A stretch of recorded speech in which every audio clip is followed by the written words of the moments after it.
Physiology from Mysore University. Her PhD thesis was nominated for President's Award.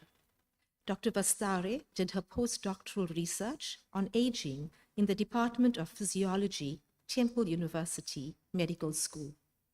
She was a faculty member at the Department of Physiology, Temple University Medical School, USA, for 17 years. Her research on stroke and spinal cord injuries. She was also the research faculty at the Department of Neurosurgery, Temple University Hospital, Philadelphia, for 7 years.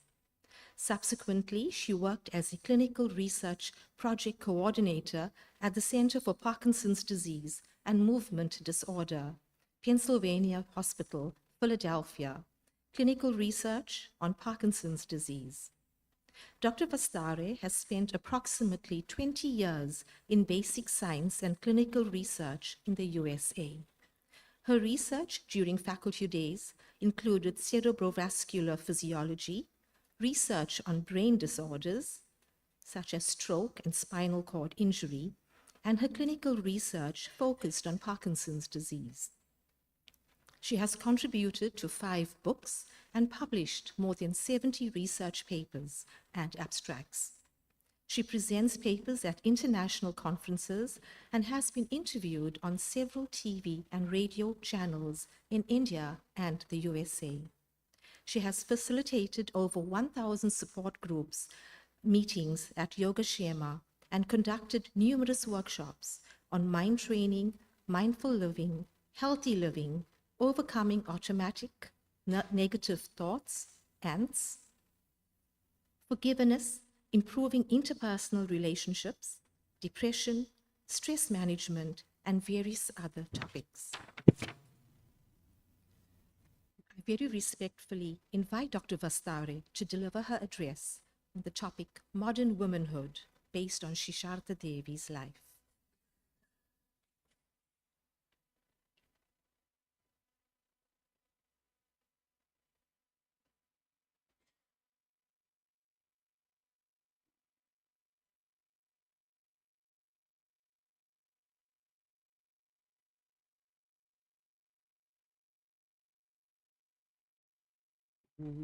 स्थापकाय च धर्मस्य सर्वधर्मस्वरूपिणे अवतारवरिष्ठाय रामकृष्णाय ते नमः।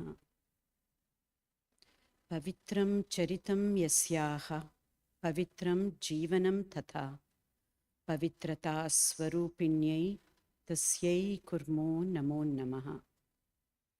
नमः Shri यतिराजाय विवेकानन्दसूरये सच्चित्सुखस्वरूपाय स्वामिने तापहारिणे। My loving pranams at the feet of Holy Trio, and my loving pranams to Swami Swatma Ramanandaji Maharaj, followers of devotion and seekers of knowledge. This is really a privilege for me to be sharing such an auspicious day in this country, which I call this as the other home, not even the second home, but the other home. And I have been given this topic of modern womanhood based on Holy Mother's life. We'll see how we can redefine this modern womanhood, especially based on Holy Mother's life.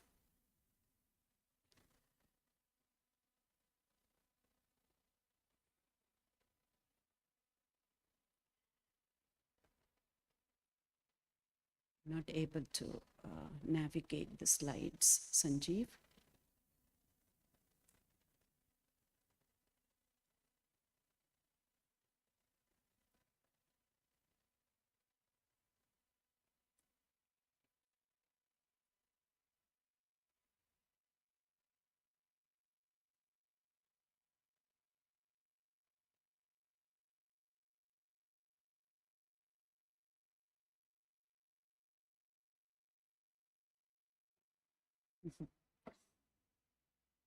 Just a little hitch. We'll get to that.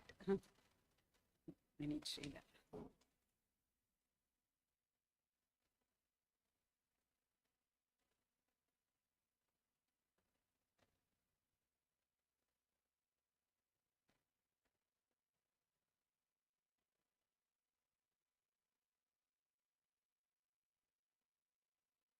Man's equality and liberation.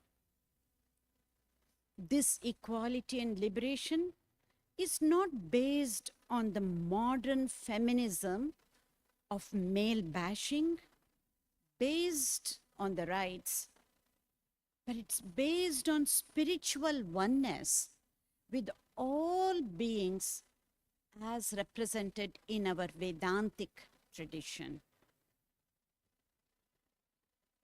And in order to make significant progress, we know that a woman has to find the strength to overcome many obstacles and many struggles in all areas of life just because of a small difference in one chromosome. We know this.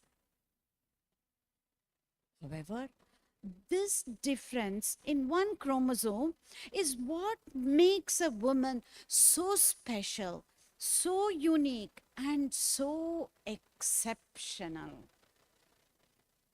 And behind everyone's existence, there is a woman. And this we just can't forget. This is what I call spiritual feminism. And as we know, Holy Mother went through a lot of hardships and mental suffering. And in spite of such struggles, a mere uneducated 5-year-old girl from a remote part of India could rise up to such a level that she came to be revered by one and all as the very personification of Shakti on this earth. Holy Mother was not only revered by one and all, but she was also instrumental in changing the course of many, many lives. So on this special day, National Women's Day of South Africa, what is it that we can learn from Holy Mother's life? Let us see to that.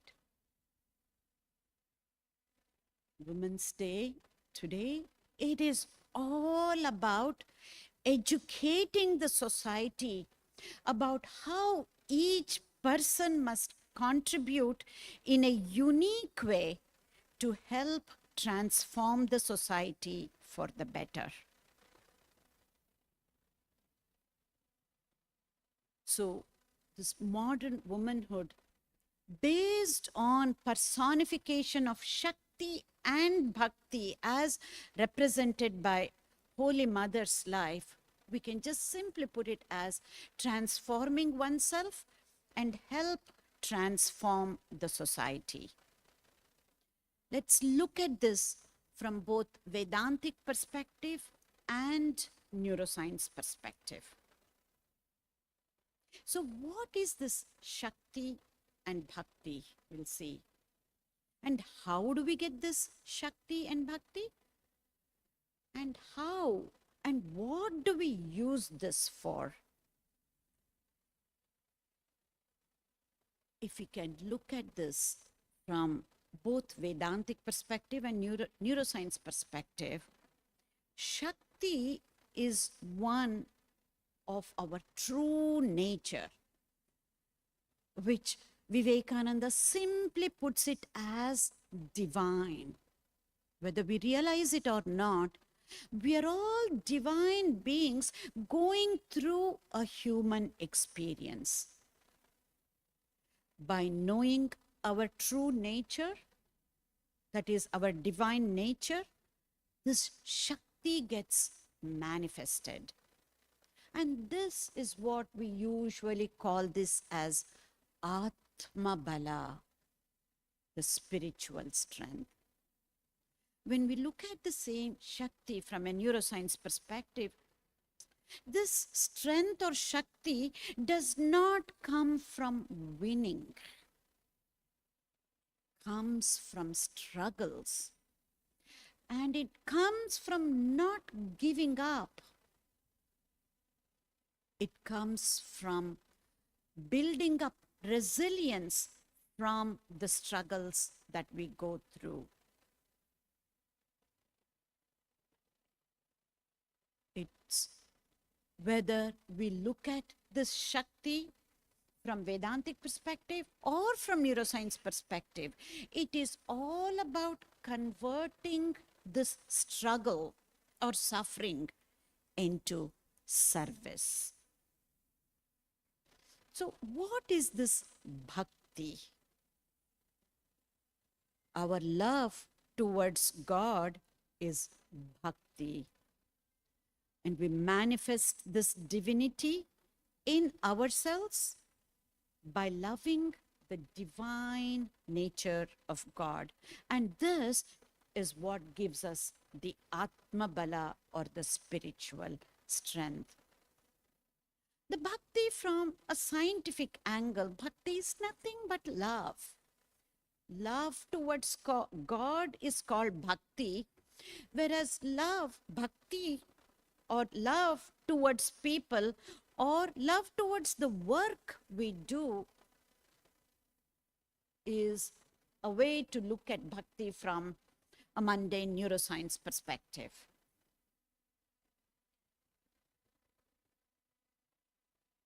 Let us go a little bit deeper into what this Shakti or the strength means. Because using this Shakti, Holy Mother, in a very gentle way, empowered feminine fraternity, changed the society, and is still influencing the humanity itself. So if we can dig a little bit deeper into this Shakti, what kind is it? Is it a kind of integrating or a kind that divides? Let's go a little bit deeper and see the difference between two types of Shakti or the strength or the power. Shakti is not the power of aggression that divides and it causes conflict. That is not the Shakti that we are talking about. It is that Shakti or the power of integration that unites and brings peace, unites people, unites religions, unites our understanding and concepts, and ultimately it needs to bring peace. It's not the kind of strength we're talking about which has a destructive type of energy, which is born out of ignorance and inertia. But it's a kind of Shakti we are talking about that has that creative energy born out of true knowledge and wisdom. Knowledge about ourselves so that it leads to knowledge about others and also knowledge about who we truly are. Because once we start understanding ourselves, self-knowledge, that is what leads to self-realization, whether we know it or not. This we can understand by a very simple statement by a Sufi mystic by name Rumi. He says, I went looking for God and I only found myself. I went looking for myself and I found God. So understanding ourselves, leads to, or in other words, is nothing but self realization itself. So, this is not the kind of Shakti we are talking about that gives us that power which gives rise to crudeness and intolerance. But it is the type of quiet, confident Shakti that gives us the energy and gives refinement, sensitivity, tolerance. Nay, not even tolerance, but acceptance. This is not the Shakti that has that aggressive strength that fights on a right based approach that is anti men, or it can even turn women into a man. That is not the kind of Shakti that Holy Mother has shown us through her life, but it is the kind of Shakti which inspires us and brings joy, and that arises from inner steadiness, inner calmness, contentment, leading to a fulfilling life. This gentle strength is what we are talking about, which we get by knowing our true nature, which is divine. This kind of gentle strength is what we need to cultivate. And that kind of energy is what is needed to nurture and sustain the first within the family and then the community, leading to the society itself. That's how we can focus on transforming ourselves, leading to transforming the society. So, we're talking about modern womanhood, transforming oneself, leading to transforming the society through the message as we see from Holy Mother's life. And Holy Mother is a personification of Shakti and Bhakti, as we have seen. So for this to happen, we need to be ready. Women need to prepare in a very unique way in this fast changing society. And she has to prepare for the unknown. And how can she be ready? How can she be future ready? That reminds me of our Master's message, wherein he says, as long as I live, so long do I learn. This is what we mean by, we need to be lifelong learners to be future ready. And how? How do we do that? How can we be future ready? Future ready is not becoming or getting to know sometime tomorrow, next year, or after we retire. Because future is now, not tomorrow, but future is now. And let us look at this statement, future is now. I see some quizzical looks. Future is now? What does she mean by this, right? Let's look at this from scientific perspective and from spiritual angle as to what I mean by this. Future is now. I would like to remind you all about this statement that Swami Vivekananda has given us. He says, the present is determined by our past actions and the future by the present. Very simply put, all that means is so we need to take care of the present if we need to change the future, right? That is what I mean by future is now, here and now, now and here. And that is what future we need to take care of. And how? How do we take care of this future? Two simple things. We need to be resilient and we have to have a particular mindset to be future ready because the future is now and here.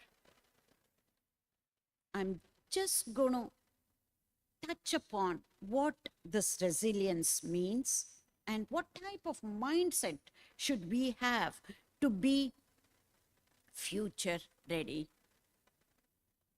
So what is this resilience?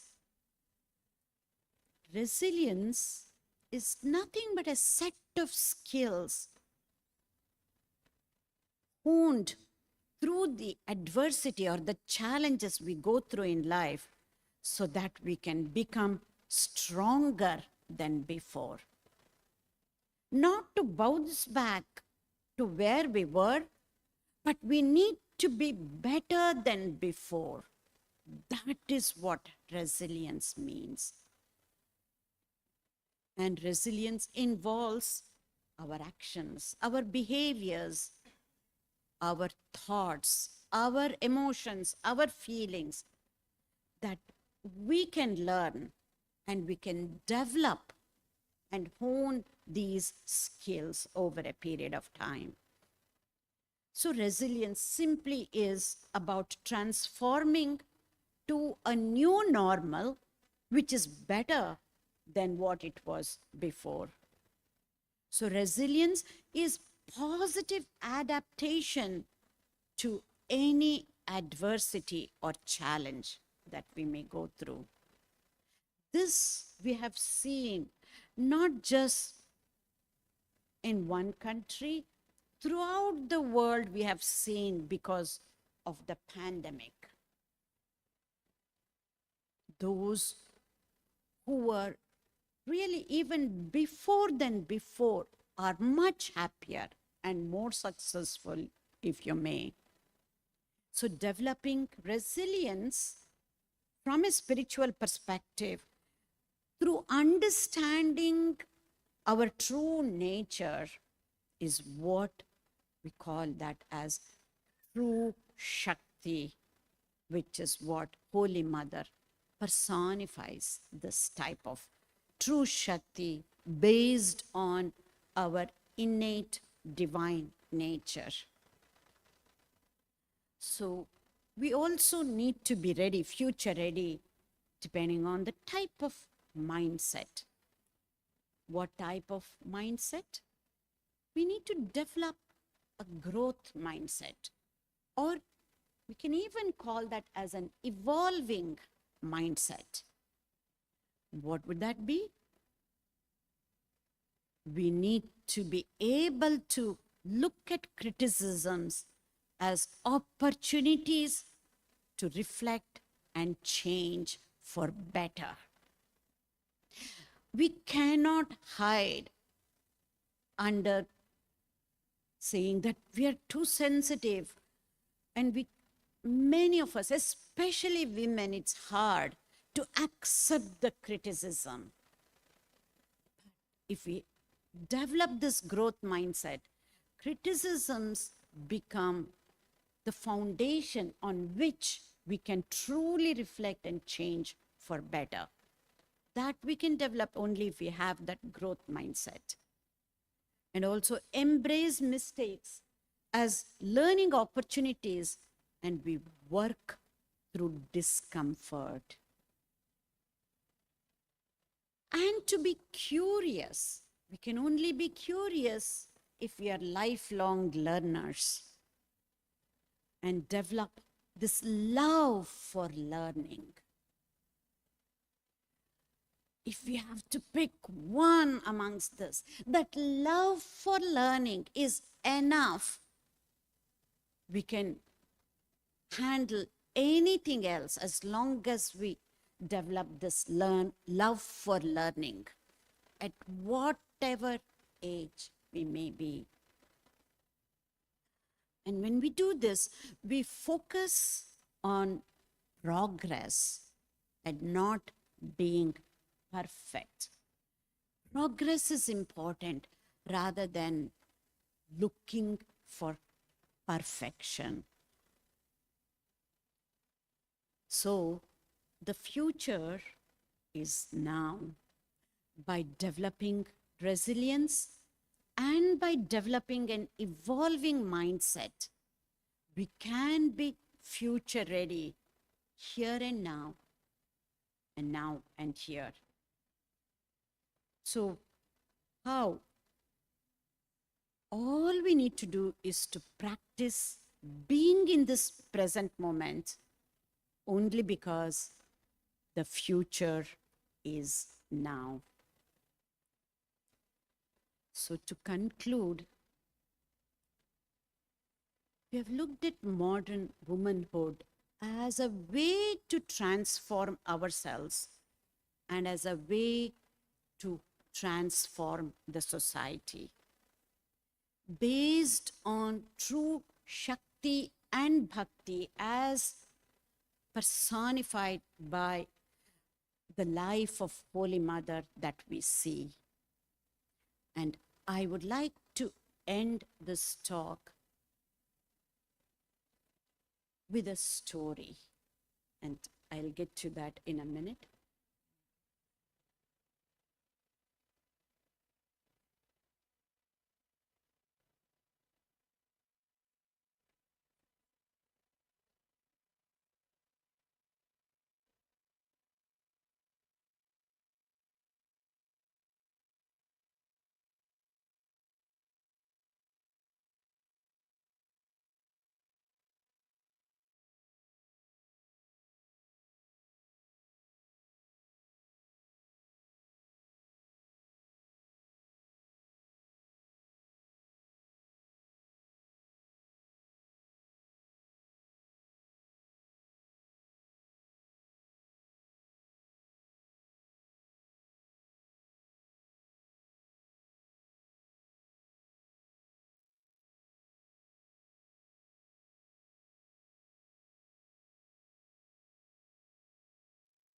Looks like we have some more time to spare. So before I conclude, I would like to interact with you all and see, rather than just me talking and having a monologue, let's have a dialogue. This is an opportunity for us because, and I see many men too, because women's right is not just women's rights, it's human rights. And as I said, a bird cannot fly with one wing, right? So it's so nice to see so many men here. And I would have liked to see even more men than women. Maybe the next time this we can take it as a clue. So rather than me, before just closing, let me take this opportunity to interact with you all and have a dialogue. How can we take this forward?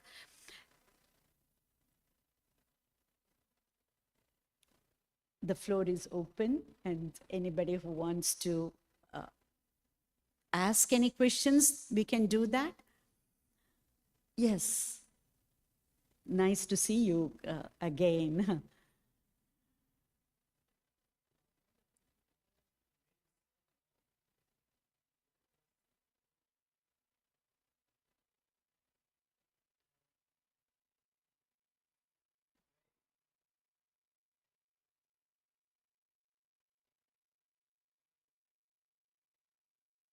Sure.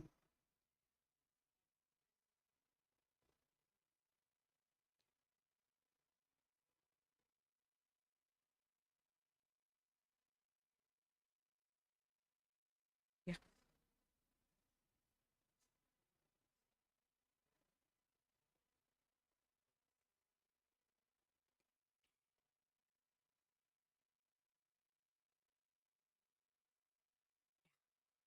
A great question. You know, Now we can say it is natural to see the power of women. But if we have to go back and see, how did we define power? How did we define strength? At a very gross level, right? And obviously, men had a lot more physical strength than women. And we were stuck at that stage. This is my opinion. When we are just at the gross level, not going into the subtler level, not even to the intellectual level, we only based power and strength based on the physical strength.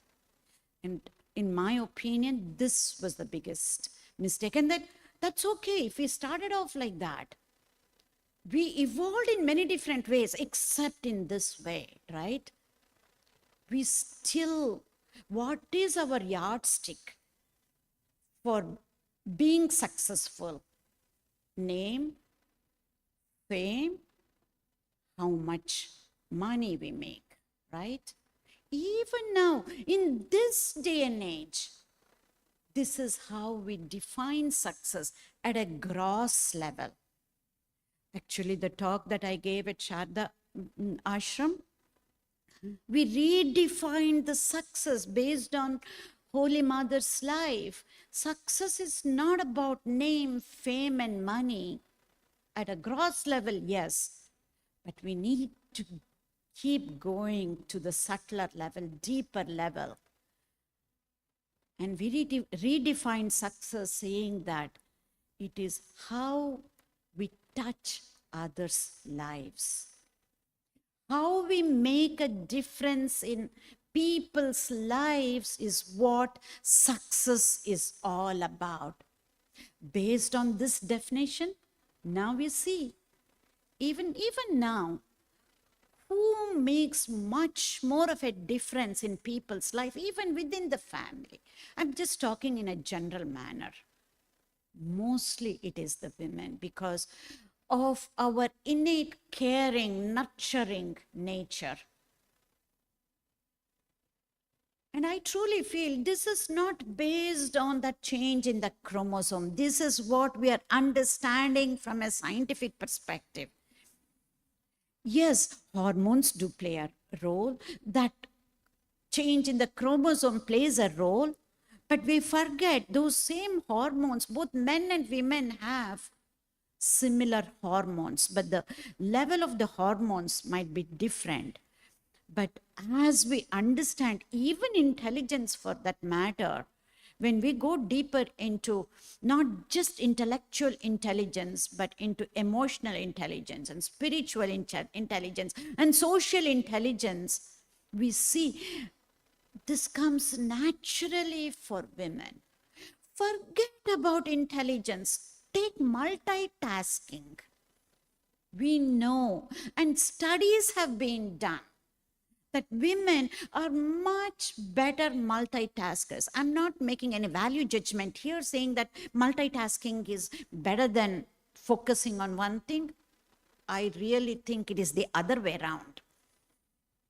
We need to be focusing on one thing. One pointedness is better than multitasking, but multitasking has a place and a role at times. And we know from studies, women do better multitasking than men. So it's our definition that has not made men understand the strength of women, in my opinion. I think you have a follow-up question on that, looks like.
Yeah.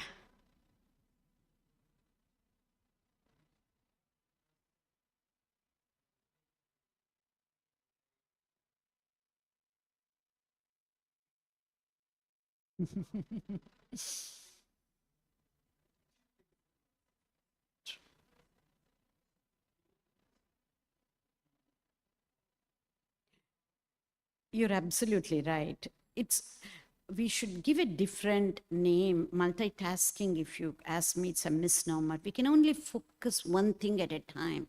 We can switch really quickly. That's all. Yeah. Yes, Dr. Veena, you seem to have a question.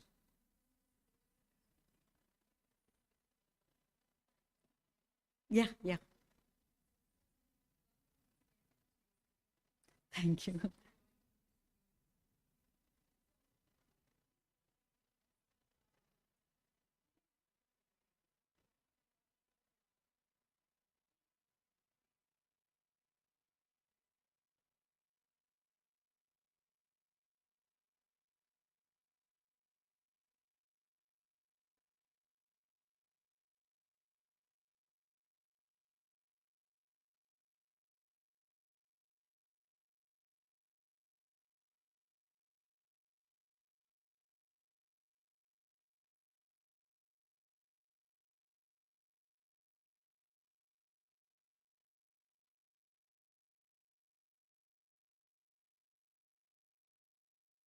Yeah. It's a great question, Veena, because it's very close to my heart because I have faced this. No, yeah, go ahead.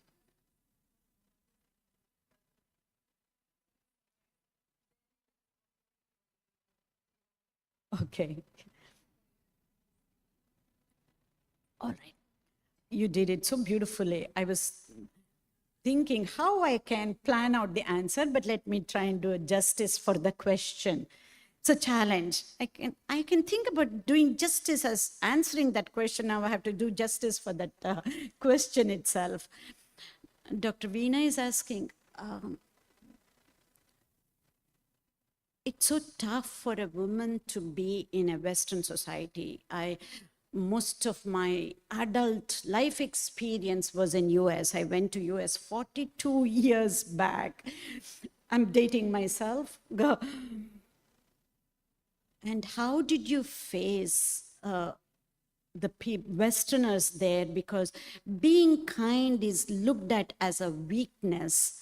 So, do we show our power, or do we still need to be kind and do this? Even in this society, being kind is looked at as a weakness. And how did you manage in Western society? A really great question. Let me try and see how I can put it in words because it's very emotional and a lot of feelings. But I can do better justice now than when I was going through this, I can tell you. It might surprise you all to hear this answer, but I'm a living example of this. What I felt was being myself, being kind, being compassionate, being empathetic, and being that quote unquote Indian woman, wherein we are so open to embrace people and we are known for hospitality and for sharing things. This is what Indian women are known for.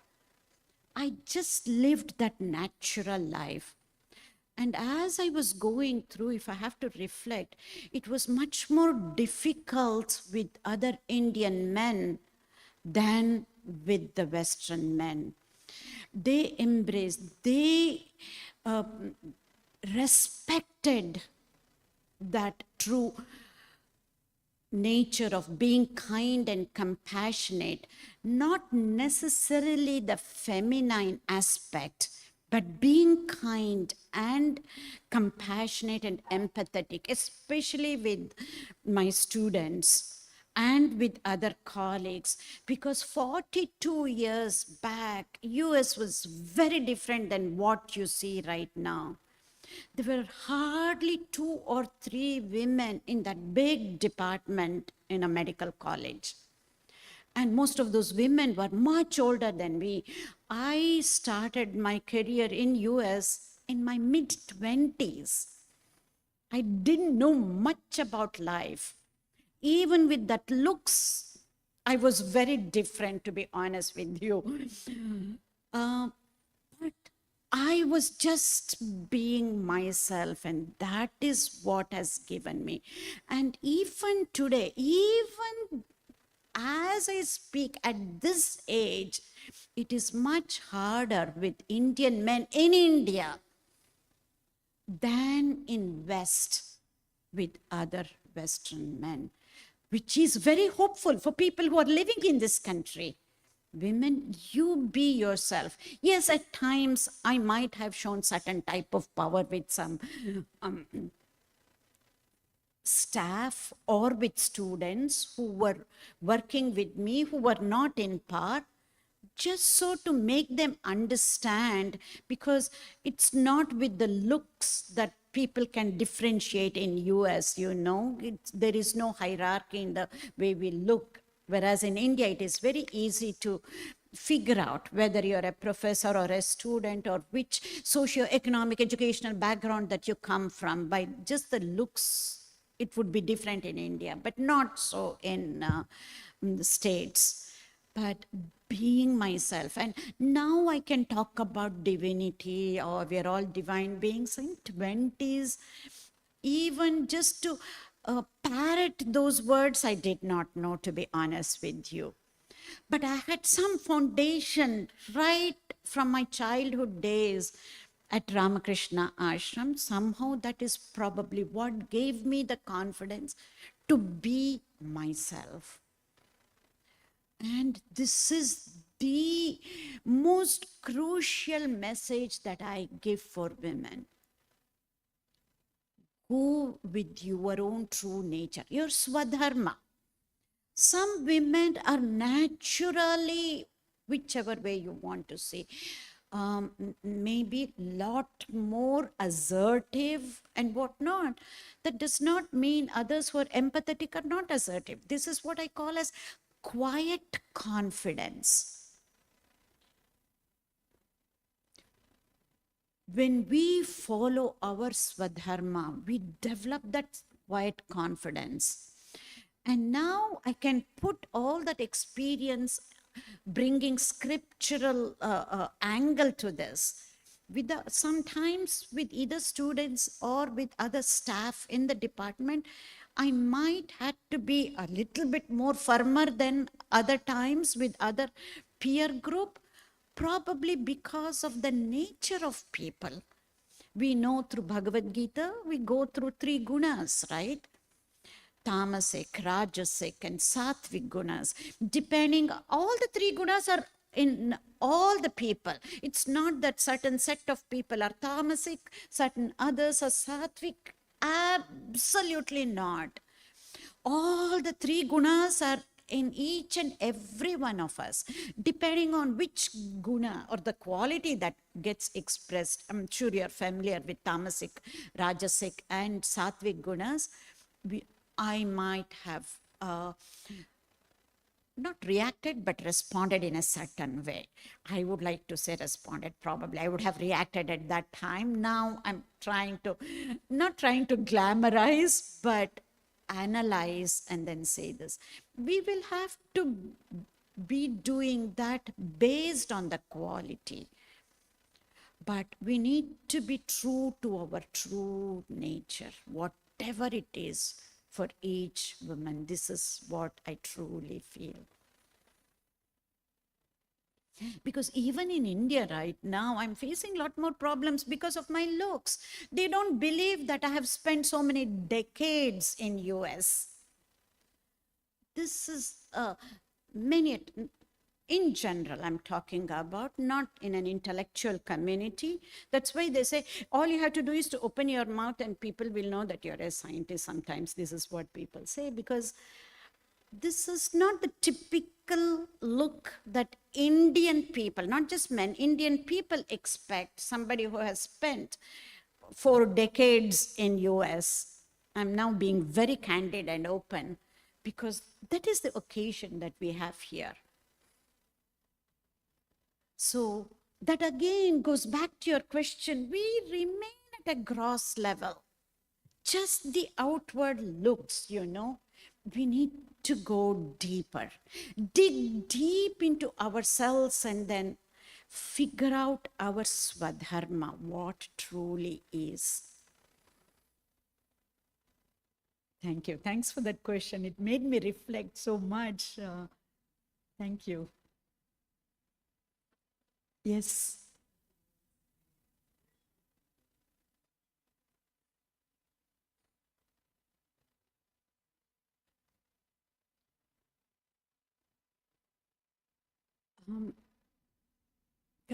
One more time, come again. Progression.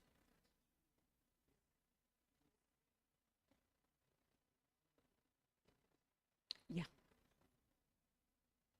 absolutely. See, academia is little different than masses, even in America. Usually intellectual communities, they are always open, and then they are more progressive than the masses.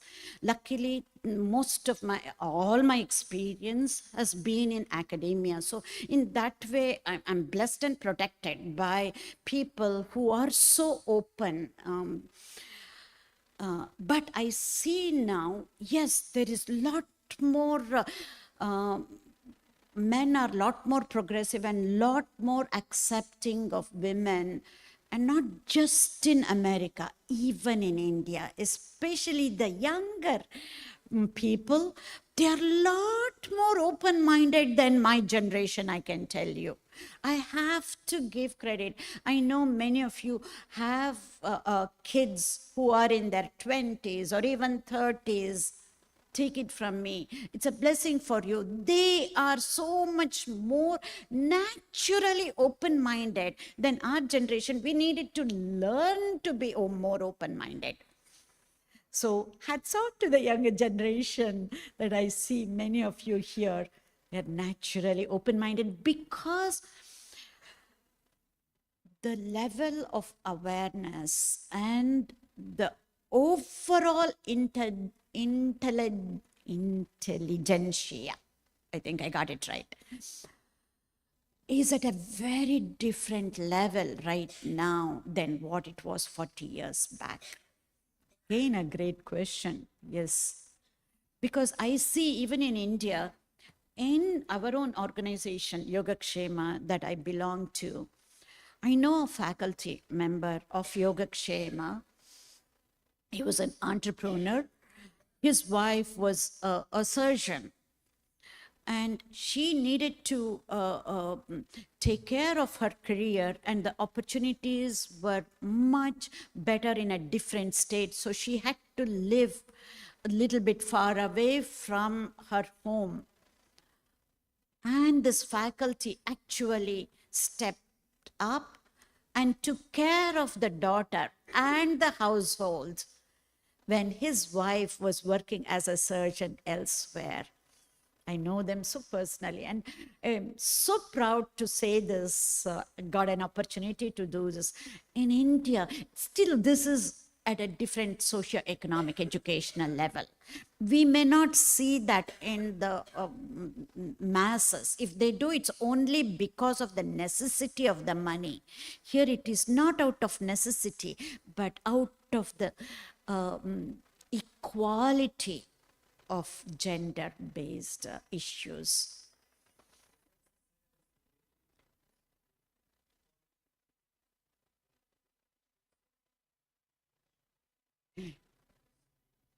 Yeah, but this is at a higher socio-economic educational background level. It is so. The same things won't apply across the board in any culture for that matter.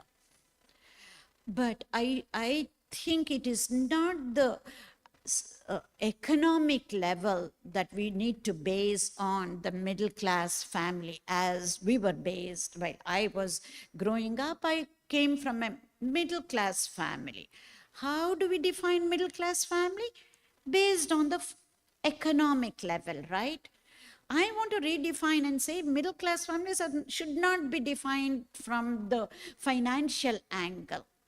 How open minded we are, how accepting we are. We should have a society like that, and so more people will go towards a higher class than based on the finances, to be honest with you. And then we will see, because I see in India those who are blue collar workers, they are so much more broad minded and more accepting of people than the middle class families.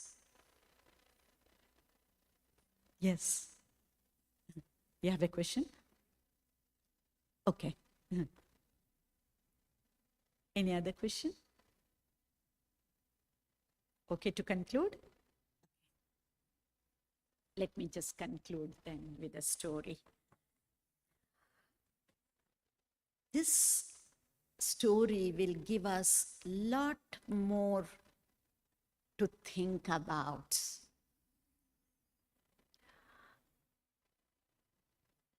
I chose this story for a reason, especially for this group. And I have been mulling over this story, and actually have modified this story. This story was first made very popular by Peter Drucker. I'm sure many of you know who Peter Drucker is. So, management guru. If you don't, you can use Google Mama, as Swamiji says, and look him up. Peter Drucker. There are many entrepreneurs here, and the younger generation, usually people know about Peter Drucker in US. He is the management guru. So he made the story of 3 stone cutters very popular, and I have modified that. And this is the first time I get to tell this story, a modified version of the 3 stone cutters story. It's a great privilege for me, and you will see why I chose this story and modified the story. A man came across 3 stone cutters and asked them what they were doing. The first replied, "I'm making a living." The second kept on hammering while he said, "I am doing the best job of stone cutting in this place." The third looked up with a visionary gleam in his eye and said, "I am building a temple." The first stone cutter is simply doing a day's work for a day's pay. The second stone cutter has high aspirations. He wants to be the best. He's brilliant, highly trained, and driven. He's an unshakable individualist. His world is competitive and meritocratic. Yet, somehow, the vision of the second stone cutter is also incomplete. He misses the fundamental interconnectedness of humankind, of societies, and even of economies. This is what the recent advances in neuroscience research is showing us. However, the third stone cutter embraces a broader vision. The very menial work of stone cutting becomes part of a far larger undertaking when he identifies himself with the work that is building a temple. All the 3 were doing the same job, getting the same pay, but the 3 answers were different, right? the third stone cutter reminds us that the individual is not enough, that we want to make a difference in this world. We want to make a difference for this world. But how? So on this National Women's Day, how do we see modern womanhood? How do we learn from Holy Mother's life? Of course, Holy Mother wants us all to help transform the society by transforming ourselves. But how? If I asked Holy Mother today, Ma, which is important? Is it the journey or is it the destination? I hear Holy Mother telling me in her own gentle way, my child, it is the company that is more important. This is the reason that Holy Mother helped build this organization, Ramakrishna Mutton Mission, for us all to transform ourselves and to help transform the society. In my opinion, to truly enjoy the company as we tread on this journey, to reach our destination, we need to go beyond the third stone cutter level. When all of us, we're all at the level of third stone cutter. When all of us who are at the level of third stone cutter come together and go beyond the third stone cutter level, we can do anything and everything, as Swami Vivekananda says. I am going to end with a Sanskrit saying by a poet of 5th century, namely Bhartruhari. He says, Satsangatihi kathai kim na karoti pumsam. Is there anything that cannot be done with the right company? That's the literal translation of that Sanskrit phrase. I repeat, is there anything that cannot be done with the right company? Yes, anything can be done with the right company. And we can do a whole lot more than what we are doing right now by utilizing our Shakti and our Bhakti towards the work we do if we are with the right company.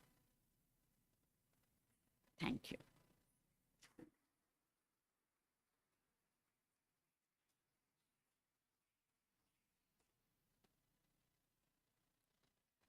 Thank you, Dr. Vasthare, for that most insightful and well-researched talk that glorified the life of our Holy Mother from both a spiritual and a scientific perspective.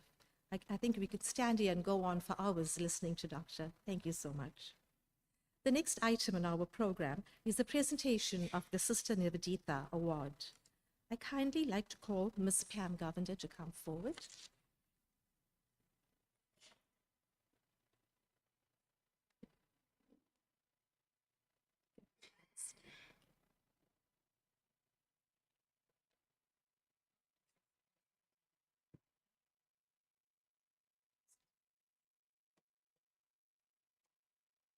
The citation for the Sister Nivedita Award 2022.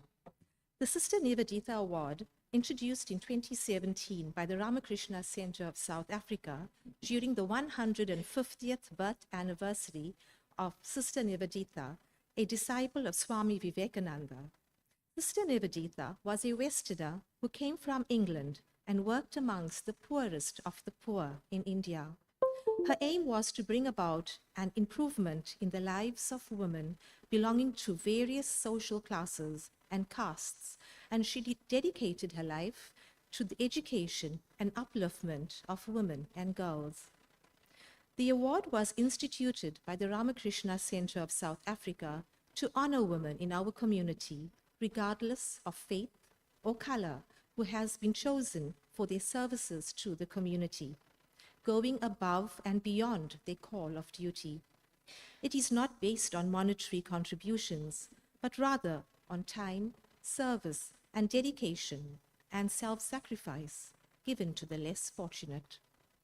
Ms. Karen Pam Govender, the recipient nominated for the Sister Nivedita Award in 2022, is the Project Development and Supply Chain Manager for One Site, Esilo Lux Sotica Foundation, supporting South Africa and Africa with eye care product to underserved communities.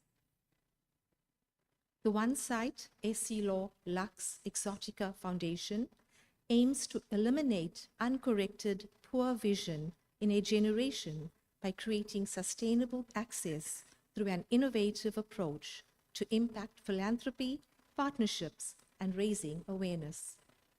Ms. Karen Pam Govender is a practicing Christian who has been proactive in ensuring the gift of sight is brought to all those with impaired vision by providing spectacles and laboratory services for this.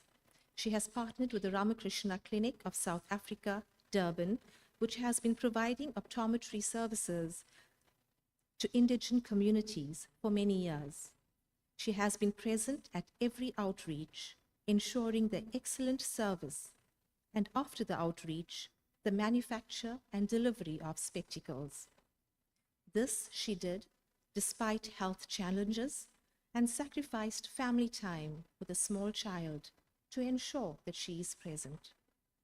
Ms. Govender's compassion for the less fortunate has made a meaningful contribution to the amelioration of human suffering.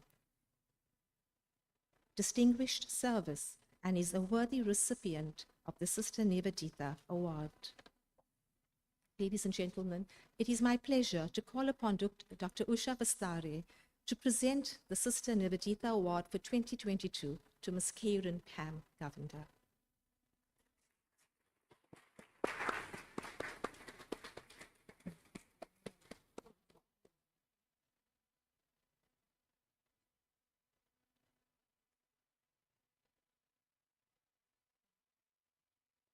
I think let's give ma'am another round of hearty applause. Thank you, Ms. Govender. May God bless all your future endeavors with success. Thank you. On the 2nd of July, 2023, our center held its annual Children's Cultural Festival. This is a platform where our center's children showcase their talents by playing musical instruments, chanting of scriptural verses, and performing sketches. Please enjoy the short DVD presentation. Thank you.